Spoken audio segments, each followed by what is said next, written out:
লোকের মাঠ পর্সায় দেখলাম তার অংশের ঘরে যে আমাদের মাঠ পর্সা যে বাম পাশে যে অংশের ঘরগুলো থাকে, যে সেটা দশমিক পদ্ধতিতে অংশের পরিমাণগুলো দেওয়া থাকে, অর্থাৎ সম্পূর্ণ খতিয়ানে এক সম্পূর্ণ জমি, সেই ঘরে দেওয়া আছে 10.327। কিন্তু 10.327-এ হিসাব করে দেখা যায় যে তার জমির পরিমাণ হচ্ছে 52 শতক।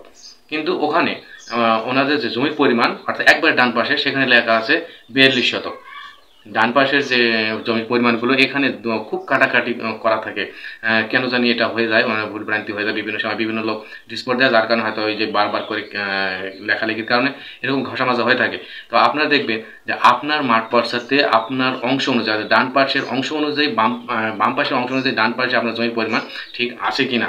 দর্শক, ভিডিওটি যদি আজকে আপনি নতুন হয়ে থাকেন আর আপনার যদি জমি হয়ে থাকে এবং মাঠ পর্সা যদি থাকে, তাহলে অবশ্যই আপনার মাঠ পর্সাগুলো পরীক্ষা করে দেখুন যে আপনার অংশ অনুযায়ী আপনার জমির পরিমাণটা ঠিক আছে কিনা।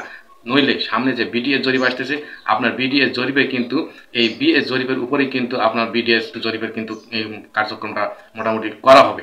তাহলে আপনার যদি এখন যদি আপনার বিএস জরিপ যদি ঠিক না থাকে, তাহলে আপনার বিডিএস জরিপে কিন্তু একই রেজাল্ট চলে আসবে। কাজেই আপনি আপনার মাঠ পর্সাকে 100% ঠিক করে দেখুন যে আপনার জমির পরিমাণ আপনার মাঠ পর্সাতে ঠিক আছে কিনা। তো ভিউয়ার, যদি চ্যানেলটি নতুন হয়ে থাকেন তাহলে সাবস্ক্রাইব করুন আজকে, আর অবশ্যই